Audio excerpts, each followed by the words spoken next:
Hello दोस्तों, आपका स्वागत है हमारे चैनल जीके मास्टर में। और आज हम लोग बात करेंगे बिहार के शिक्षा विभाग के द्वारा सभी 6 लाख शिक्षकों के लिए स्थानांतरण नियमावली को लागू कर दिया गया है।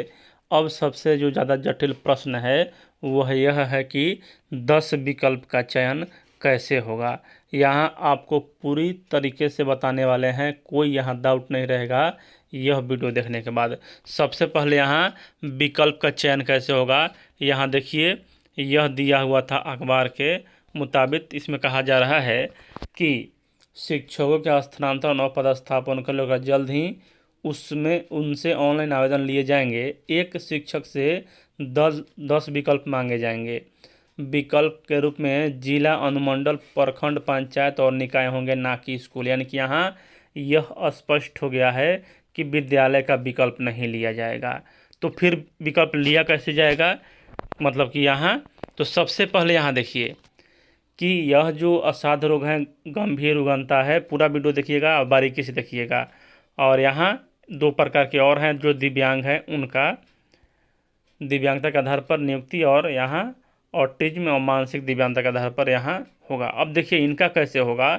तो सबसे पहले जहाँ इनका स्थानांतरण किया जाना है, तो यहाँ इनका स्थानांतरण जिला में, अनुमंडल में, प्रखंड, नगर पंचायत या निकल, यहाँ इनका स्थानांतरण होगा। तो फिर इनका मतलब कि विकल्प कैसे लिया जाएगा, मेन पॉइंट वही है। तो देखिए यहाँ अगर कोई व्यक्ति दिव्यांग है तो उनसे यहाँ एक जिला का विकल्प लिया जाएगा। ध्यान दीजिएगा, यहाँ जिला का विकल्प एक ही लिया जाएगा। उसके बाद यहाँ उस व्यक्ति से, मतलब शिक्षक से, और उसी ज़िले के अनुमंडल का विकल्प लिया जाएगा। तो किसी किसी ज़िले में तो एक ही है, किसी ज़िले में 2 है, किसी ज़िले में 3 है। तो यानी कि यहाँ अनुमंडल का विकल्प ले लिया जाएगा उस ज़िले के अनुमंडल का। अनुमंडल में भी यहाँ प्रखंड होता है 3 से 4, अधिकतम 4 होता है, कम से कम यहाँ 3 होता है, उससे कम 2 होता है। तो यहाँ जिला सबसे पहला प्रायोरिटी हो गया, चयन हो गया। उसके बाद उस ज़िले में अनुमंडल कौन सा आप चयन करना चाहते हैं, तो अनुमंडल भी यहाँ चयन हो गया। और अनुमंडल के अंदर प्रखंड होता है, तो प्रखंड आप मतलब उस अनुमंडल किस प्रखंड में जाना चाहते हैं वह भी हो गया। तो यहाँ 3 जो मतलब हो गया यह। उसके बाद यहाँ उस प्रखंड के किस पंचायत में आप जाना चाहते हैं। तो एक प्रखंड में लगभग 9 से 10 पंचायत होता है। आप सभी जानने गए होंगे कि यहाँ जो ग्रामीण क्षेत्र से आते हैं वह जानते होंगे, जो नगर क्षेत्र से आते हैं वह भी जानते होंगे कि एक प्रखंड के अंदर लगभग 10 पंचायत या नगर निकाय होता है, या उससे ज़्यादा भी होता है, उससे कम भी होता है, 9 भी होता है, किसी में 8 भी होता है। तो यहाँ एक तो यहाँ जिला का विकल्प हो गया। उसके बाद यहाँ उसी जिले के अनुमंडल का एक विकल्प हो गया, 2 हो गया। और उस अनुमंडल के अंदर यहाँ एक प्रखंड का विकल्प ले जाएगा, 3 हो गया। और बाकी यहाँ जो बचा हुआ मतलब कि 7 विकल्प है वह हो जाएगा यहाँ प्रखंड, मतलब कि उस प्रखंड के पंचायत का विकल्प। और उस प्रखंड के आपको किसी भी पंचायत में भेजा जा सकता है, और यहाँ अपना पंचायत छोड़कर। तो यहाँ अगर किसी पंचायत में कम से कम भी है तो यहाँ 8 से 9 या 10, 11 मतलब कि पंचायत हैं सभी बिहार के एक प्रखंड के अंतर्गत। तो यहाँ मतलब कि इस प्रकार का विकल्प लिया जाएगा। तो 3 विकल्प तो यहाँ हो गया, एक जिला, एक अनुमंडल, एक प्रखंड। और बाकी यहाँ जो 7 विकल्प होगा वह पंचायत का होगा। और इस प्रकार ही यहाँ मतलब कि चूज करना होगा आपको अपना जो पंचायत है वह। उसके बाद यहाँ और ऐसा भी नहीं है कि यहाँ जो पति पत्नी हैं वह एक ही मतलब पंचायत या उसी प्रखंड के अंदर ही विवाहित हों। तो यहाँ तो आप समझ गए होंगे। उसके बाद यहाँ हम बात करेंगे महिला के ऊपर। इनमें भी उसी प्रकार का लागू होता है, और शिक्षक के पति के पदस्थापना के आधार पर। तो इनमें क्या होगा, तो देख लीजिए यहाँ पति के पदस्थापन स्थल के आधार पर।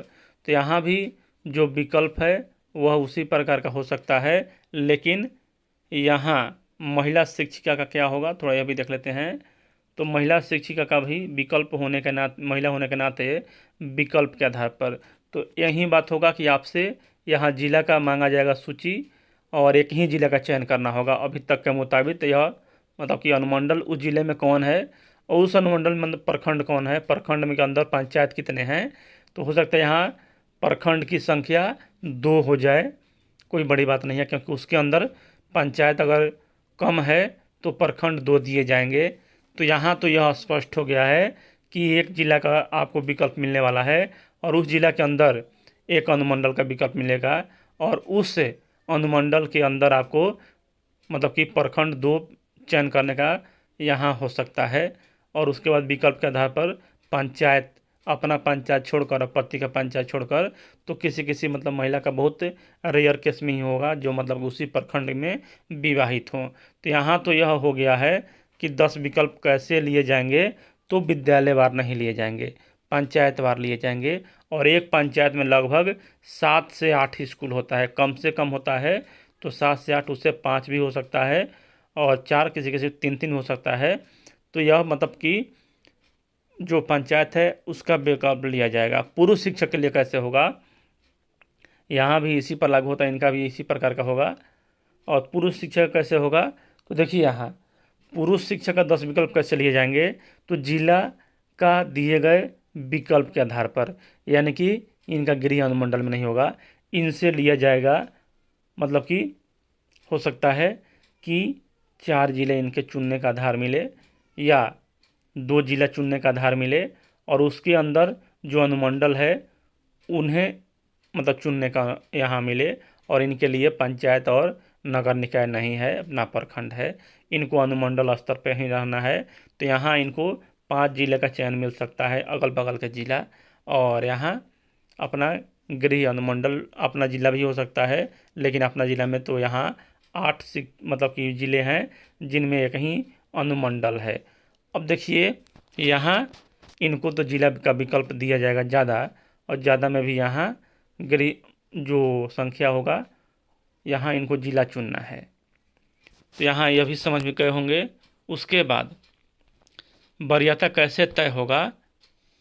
अब देखिए यहाँ वरीयता के बारे में कहा गया है कि विकल्प प्राप्त होने के उपरांत सर्वप्रथम उपरोक्त खंडिका 1 के अनुसार यहाँ ऑर्डर ऑफ प्रेफरेंस को ध्यान में रखते हुए, यानी कि दिव्यांगता ये सब, यहाँ वेतनमान युक्त यानी नियमित शिक्षक पुराने 34,500 मतलब कि इनका वैकेंसी था उस समय। और उसके बाद सक्षमता परीक्षा शिक्षक, उसका TRE 1 और TRE 2 के विकल्प दिए जाएंगे। और इसी प्रकार क्रम में वरीयता का भी ध्यान रखा जाएगा, लेकिन चिंता करने की आवश्यकता नहीं है, क्योंकि यहाँ सभी शिक्षक आवेदन करेंगे ही अपने मतलब कि नज़दीक आने के लिए। तो जहाँ से वह आवेदन करेंगे वहाँ के सीट तो खाली हो जाएगा ही, सब किसी को यहाँ अपना मूल मतलब कि जिला का मूल पंचायत भी मिल सकता है, मूल पंचायत के बगल वाले पंचायत यानी मूल प्रखंड मिल सकता है। जो महिला शिक्षक हैं, दिव्यांग शिक्षक हैं या परित्यागता हैं या पति पत्नी हैं, उनको आपका अपना मूल प्रखंड मिल जाएगा। उसके बाद यहाँ जो पुरुष हैं उनको अगल बगल वाले ज़िले में मिल सकता है और यहाँ उनको तो अनुमंडल स्तर पर ही रहना है, उनको प्रखंड का विकल्प नहीं देना जो पुरुष हैं उनको। अब वरीयता भी यहाँ हो गया कि BPSC TRE 1 और मतलब सबसे पहले यहाँ नियमित शिक्षक, उसके बाद सक्षमता परीक्षा उत्तीर्ण शिक्षक TRE 1 और TRE 2 देख लिए जी। इसमें कोई बड़ी बात नहीं है, यहाँ यह वरीयता का समय मतलब कि झंझट ही नहीं रहेगा, क्योंकि सभी प्रकार के शिक्षक यहाँ इसमें भाग लेंगे और सभी चाहते हैं कि नज़दीक आना है। तो जहाँ मान के चले 400-500 किलोमीटर जो दूर हैं वह तो नज़दीक आ जाएंगे, तो वहाँ के जो शिक्षक होंगे उस क्षेत्र के वहाँ चले जाएंगे, तो बात तो समान ही रहेगी। तो ज़्यादा यहाँ दिक्कत नहीं है। आप आशा करते हैं कि आप समझ पाए होंगे कि कैसे यहाँ चूज करना है। और देख लीजिए शिक्षकों के स्थानांतरण पदस्थापन विकल्प प्राप्त किया जाएगा। शिक्षकों के विकल्प के रूप में 10 देने का अवसर होगा कि यथासंभव उन्हें निकटतम अनुमंडल या निकटतम जिला में पदस्थापित किया जा सकेगा। तो यहाँ तो यह आपको बता दिए। और यहाँ अच्छा है लगा है वीडियो तो सब्सक्राइब कीजिएगा। वीडियो देखने के लिए धन्यवाद।